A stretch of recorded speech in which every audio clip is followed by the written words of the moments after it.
Does our consciousness truly vanish when we sleep, or do we journey to an ethereal domain? It's a realm we struggle to recall, yet it speaks to us in symbolic messages through dreams. And why would nature gift us dreams if they lacked purpose? Some dreams, like flying, falling, or being chased, are universally shared, while others are deeply personal and unique to each individual. I have dedicated the recent years of my life to the pursuit of self-understanding, initially driven by sheer necessity and a struggle for survival amidst severe mental imbalances and relentless daily panic attacks spanning over a decade. Inevitably, this journey led me into the esoteric realms of psychology, where I finally discovered information capable of healing myself from my panic attacks. Therefore, through my own lived experience, I know there is truth in this information, evident by the effect it had in my personal case. I now want to share some personal examples concerning dreams. Dreams serve the purpose of fostering consciousness growth. Although they don't communicate in our conventional language, they speak to us through an archetypal symbolic language. But what exactly are psychological archetypes? It took me years to just grasp the depth of this concept.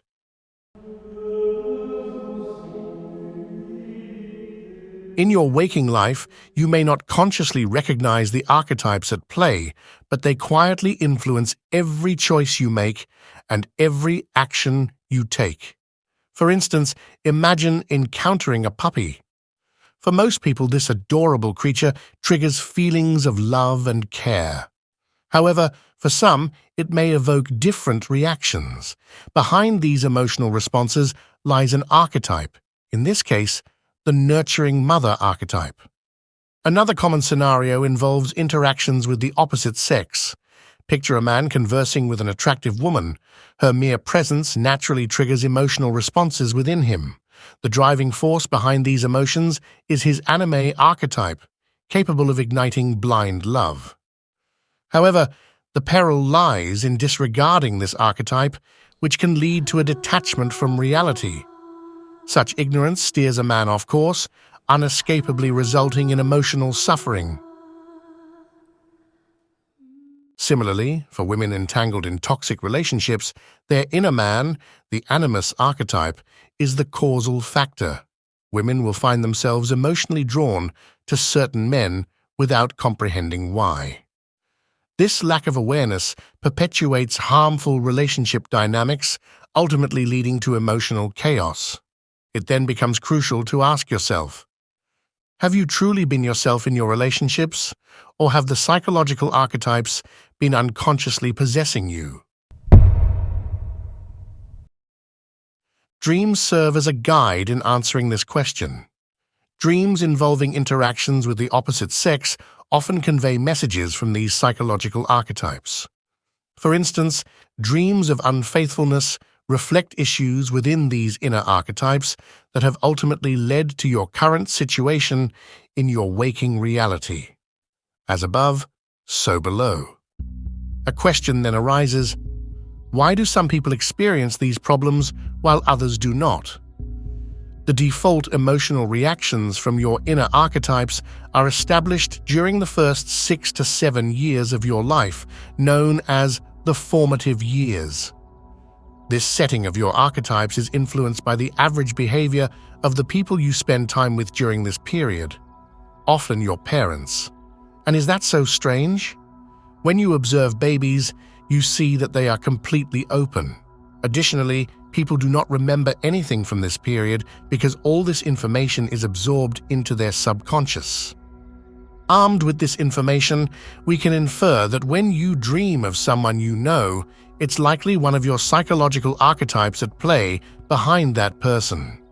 Your subconscious has chosen them as the optimal vessel to convey necessary information to you. In a state of full consciousness during such a dream, known as lucid dreaming, you could inquire, who do you represent? Your archetype would then reveal its deeper manifestation. If one finds themselves in this position, it's vital to recognize that they are directly engaging with their brain's emotional reactions. Having an understanding of morality is vital when navigating such communication, as one otherwise risks engaging with forces they do not fully comprehend. We can deduce that there are psychological archetypes for every situation in life, and dreams often manifest those most in need of balancing. However, dreams can also indicate when one is on the right path. Allow me to share a personal example. For a significant part of my life, I struggled with a strained relationship with my mother, resulting in undifferentiated feelings of anger and toxic relationships with women. When I finally summoned the courage and adhered to hard principles to heal this relationship, I had a dream of my mother and me walking on water. It was one of the most profound and blissful dreams I've ever experienced, empowering me to move forward with my life.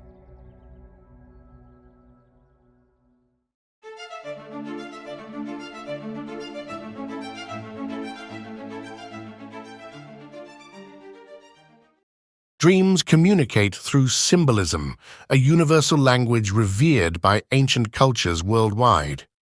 Recognizing that the tangible forms of creatures in water, air, and on land embody unseen forces, every living being reflects an aspect of the intelligence or power of the divine. When a specific creature is chosen to symbolize an abstract principle, it's because its characteristics vividly express this hidden principle in action. Fish, insects, animals, reptiles, and birds feature prominently in the religious symbolism of diverse cultures, as their forms and behaviors intimately connect them to the generative forces of nature. When encountering an animal in a dream, it's essential to consider both its natural behavior and the functions of various brain regions. For instance, dreaming of a reptilian creature signifies a message originating from the instinctual reptilian part of the brain. For occurrence, I recently dreamt of a friendly pet crocodile that I was casually walking. Upon reflection, I noted the tough skin of crocodiles, prompting me to interpret the dream as a sign of balance in the fear response to external opinions. Even more recently, I had another dream involving crocodiles. In this dream, I was in search of a new place to live. Upon discovering a promising location and beginning my inspection, I ventured into the basement, which had a connection to water. Suddenly, a large and formidable crocodile emerged from the depths. With a swift bite, it devoured a piece of meat the size of a human before disappearing back into the water. I proceeded to explore another section of the house, which featured a serene area overlooking the sea. Peering into the crystal-clear water, I noticed sunlight filtering through, yet my gaze revealed that the bottom was teeming with smaller crocodiles. Despite feeling uncertain about swimming, my companion that was with me expressed a desire to bathe and boldly plunged in. To my astonishment, he emerged unscathed, defying my fears. When I awoke, I was struck by the intensity of the dream, its vivid images seared into my mind. Eager to make sense of it, I diligently documented the details, but some parts remained enigmatic. Seeking a deeper understanding, I turned to The Secret Teachings of All Ages by Manly P. Hall, a treasure trove of knowledge. Within its pages, I found the following passage. Crocodiles were regarded by the Egyptians both as symbols of Typhon and emblems of the supreme deity, of the latter because, while underwater, the crocodile is capable of seeing. There were two kinds of crocodiles. The larger and more ferocious was hated by the Egyptians, for they likened it to the nature of Typhon, their destroying demon. Typhon waited to devour all who failed to pass the judgment of the dead, which rite took place in the Hall of Justice between the earth and the Elysian Fields. Anthony Todd Thompson thus describes the good treatment accorded the smaller and tamer crocodiles, which the Egyptians accepted as personifications of good. I found reading this particularly intriguing because the book mentioned two types of crocodiles, both of which appeared in my dream. Lately, I've noticed myself slipping back into bad habits, and the image of the devouring crocodile in my dream felt like a stark warning of the consequences awaiting if I were to continue indulging in ego-driven hedonistic pleasures. The second part of my dream, where I observed smaller crocodiles beneath the crystal-clear water illuminated by sunlight, led me to interpret it as follows. When dreaming of water, it symbolizes one's emotions. The clarity of the water signifies my understanding of how emotions work, emphasized by the light passing through, as light has long been a symbol for knowledge. However, my reluctance to jump into the water symbolizes my awareness of what needs to be done, but my failure to take action, thus indicating that my knowledge has not yet been integrated into wisdom, as wisdom is the action you take with the knowledge you possess. It is also noteworthy to go deeper into the topic of water in dreams.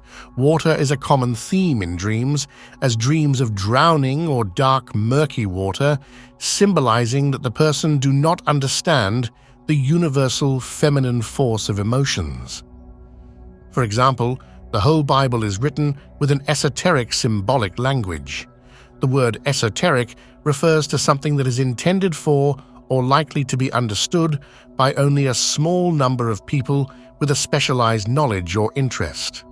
It often refers to teachings, beliefs, or practices that are mysterious, obscure, or difficult for the average person to comprehend without specific training or insight. In the Bible, we can read that Jesus Christ walks on water, symbolizing that Jesus had achieved mastery over his emotions, as Jesus is a symbol for the next stage in human evolution and consciousness.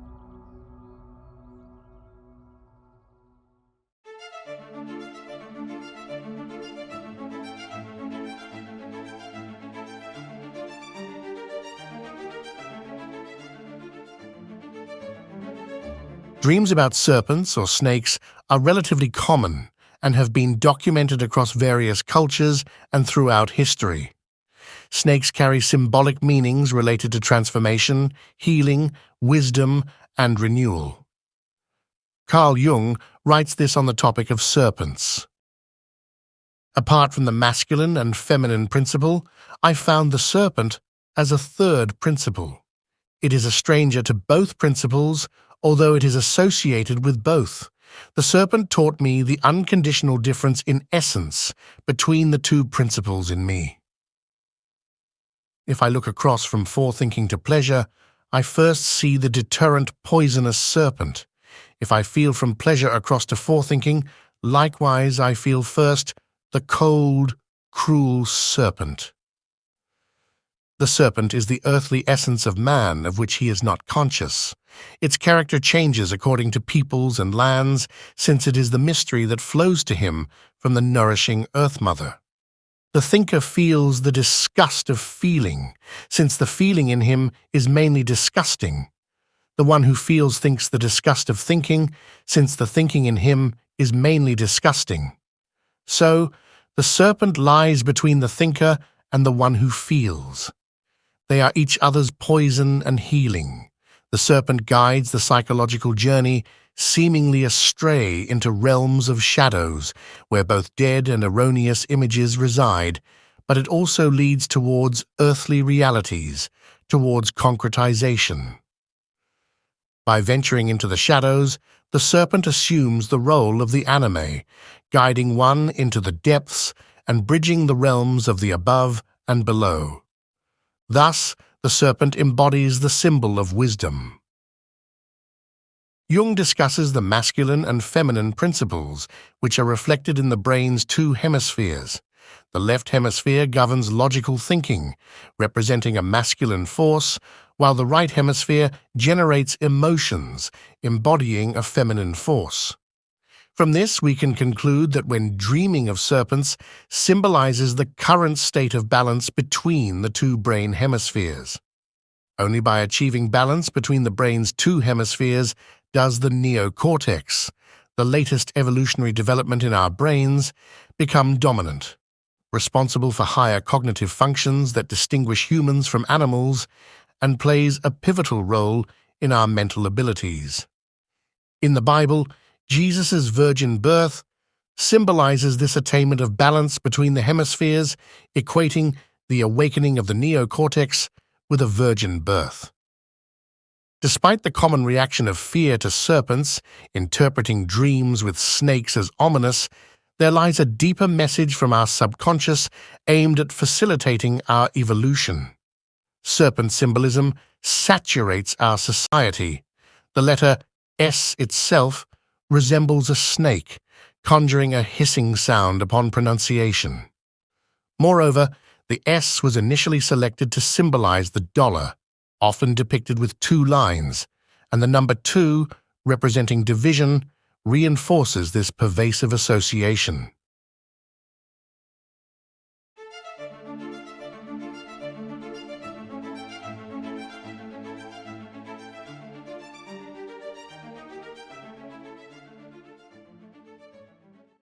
Felines in dreams often symbolize aspects of the unconscious mind related to instinct, intuition, mystery, and independence. Felines possess a unique integrity in their consciousness, which is worth exploring. Consciousness comprises of 3 facets: thought, emotion, and action. Consider, for instance, how you can never coerce a cat into actions against its will, exemplifying a harmony across these dimensions. Recently, a young woman shared a dream involving an aggressive cat attacking her. Upon explaining that cats act only according to their wants, she recognized instances in which she acted contrary to her true self. This insight brought her immediate clarity, illuminating the root of her dream. Furthermore, the particular feline species in the dream unveils deeper meanings. For instance, a domestic cat reflects personal aspects, while a majestic wild cat, such as a lion or tiger, embodies primal and potent forces within the psyche. About a year ago, I dreamt of several adorable lion cubs. While I was admiring them, a fully grown lion approached. Though it didn't act aggressively, I felt uneasy in the presence of such a formidable creature, realizing my vulnerability in comparison. When I awoke, I grasped the symbolism of the mature lion, but initially, the significance of the lion cubs eluded me. Upon further reflection and research, I arrived at a realization. The lion cubs symbolized my current state of integrating primal instincts. The fact that I felt care for the lion cubs reflects my innate desire to nurture and safeguard these potent forces within me.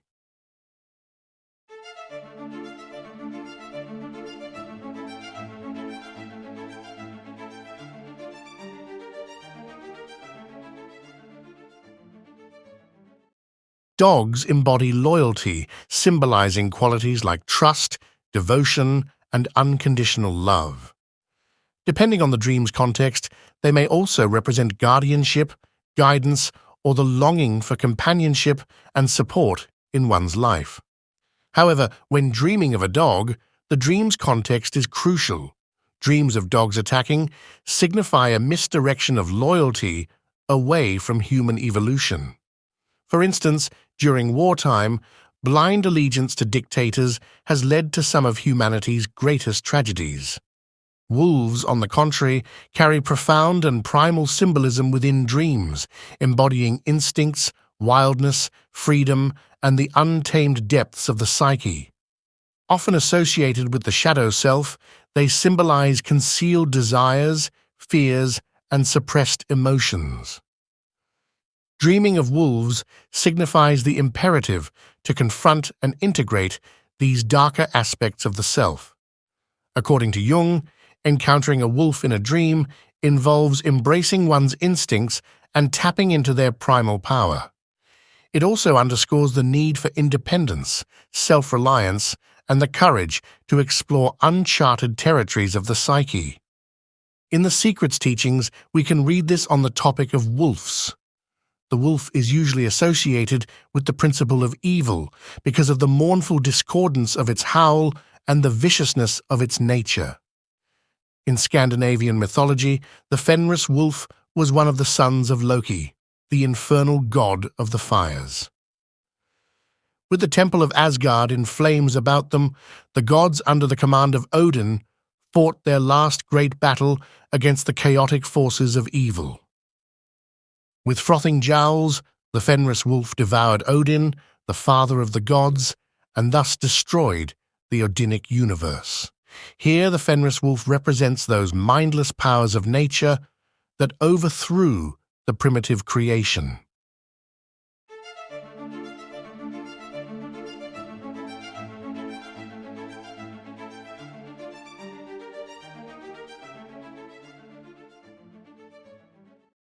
A dream featuring rats carries significant symbolism, representing various aspects of the psyche and the individual's personal journey.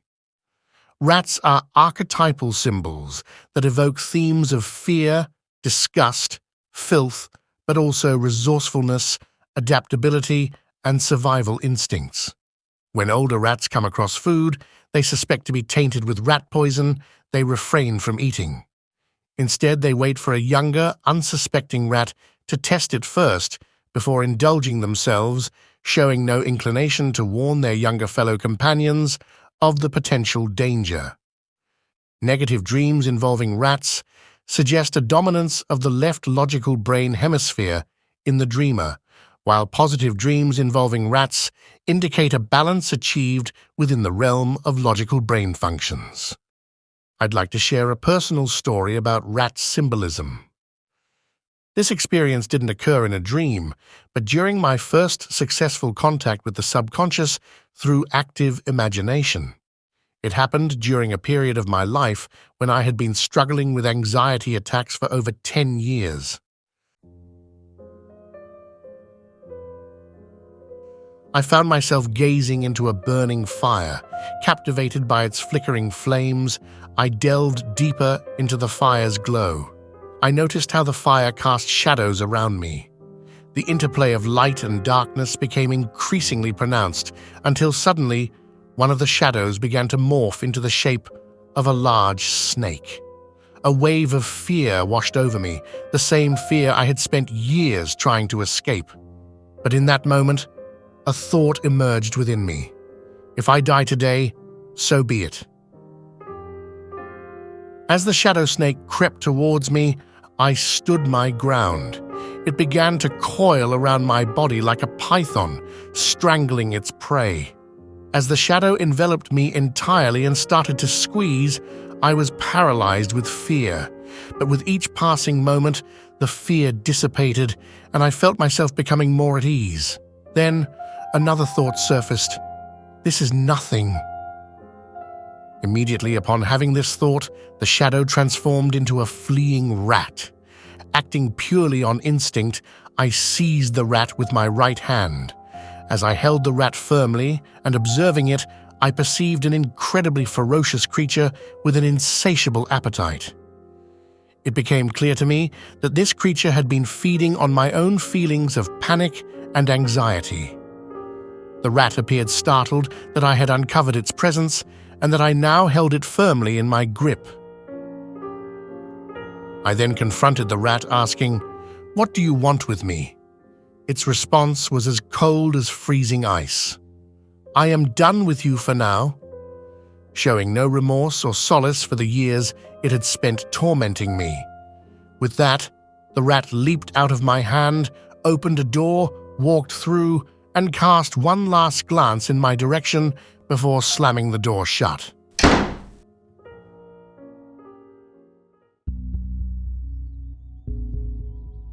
As I returned to material reality, I was enveloped by the most enlightening sensation I had ever experienced. It felt as though my entire body was soaring, and a thought crossed my mind. Whoa, it is this very feeling all the addicts are searching for. Moreover, I found myself effortlessly breathing, something I had struggled with for years. Reflecting on past decisions, I gained a newfound perspective, realizing that my actions had previously been influenced by that shadowy presence. Afterward, I noticed something significant.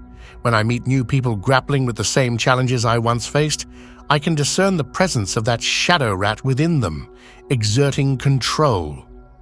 This newfound insight often allows me to bypass their shadow and speak directly with their true selves. However, I acknowledge that my ability to perceive their depths mirrors my own self-awareness.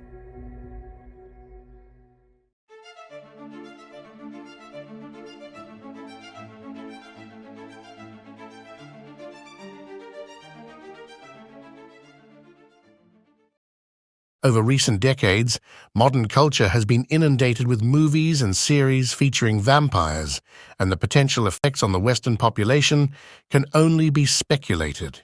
Indeed, there is profound symbolism embedded in the behaviors of vampires. For instance, vampires feed on the blood of humans, and those bitten themselves transform into vampires. Blood has long symbolized the life force, the essence of vitality within us. But what exactly is this life force? It's the driving force behind individual differentiation, the cornerstone of the individuation process, and the very essence of life itself, the source of all human creativity. Children raised in families that don't adhere to the individuation process encounter greater challenges in self-differentiation as adults. This struggle is symbolically reflected in the concept of being bitten by a vampire. Furthermore, vampires cannot tolerate sunlight. Throughout history, sunlight has symbolized truth.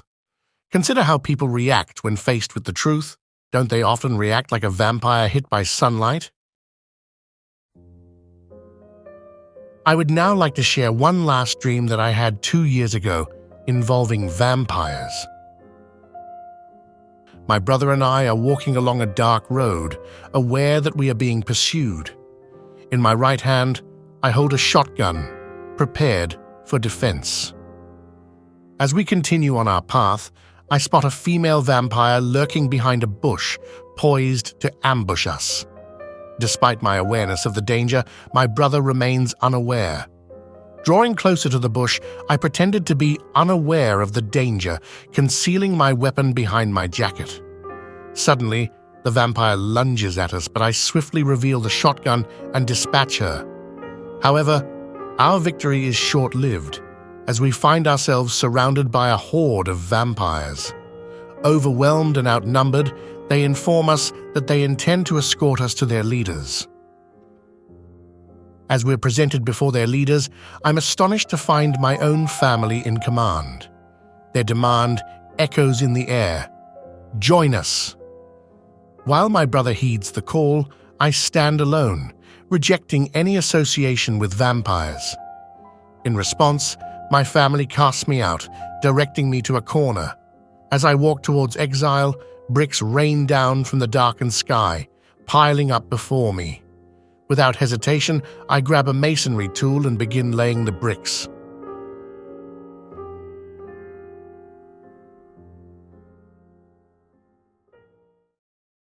When I woke up, I was filled with an unusual sense of awe. Though I didn't fully realize it then, the dream conveyed a profound message. I now prioritize principles over relationships, even when it concerns my own family, a departure from my upbringing, but a reality I now embrace. Additionally, the symbolism of the Freemasons in the dream was unmistakable. The act of laying bricks represented forging one's own path in life. However, contemporary Freemasonry often deviates from its original purpose, becoming more of an exclusive men's club focused on hierarchy and secrecy, with little understanding of the true significance behind their symbols. Though there are many more common symbols in dreams, I'm confident this video has broadened your understanding of the transformative power of symbolism in the psyche. I hope it has also given you valuable insights into how you can harness these symbols for personal growth. Thank you for viewing.